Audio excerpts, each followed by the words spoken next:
বর্ণাঢ্য মানুষের সহায়তায় অর্থ সংগ্রহে নরসিংদীতে পথ কনসার্ট।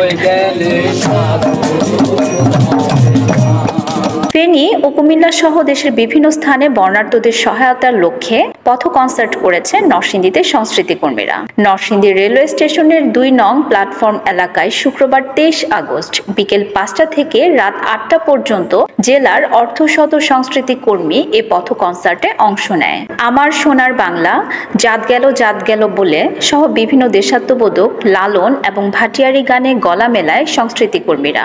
বন্যায় স্বপ্ন ভাসে নামে ৫ মিনিট ব্যাপ্তির একটি পথনাটকও প্রদর্শন করে সংস্কৃতি কর্মীরা।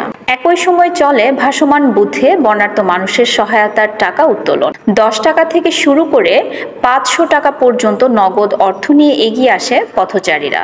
গান গেয়ে উত্তোলিত অর্থ দিয়ে ঔষধ ও শুকনো খাবার কেনার পাশাপাশি ক্ষতিগ্রস্তদের নগদ অর্থ প্রদান করা হবে বলে জানায় সংস্কৃতি কর্মীরা।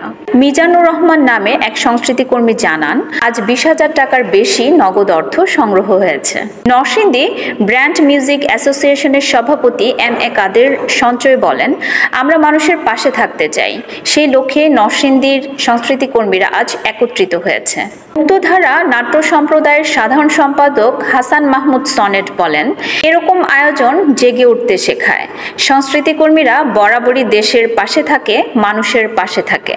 এই আয়োজন একটু হলেও ঘুচাবে বানবাসী মানুষদের।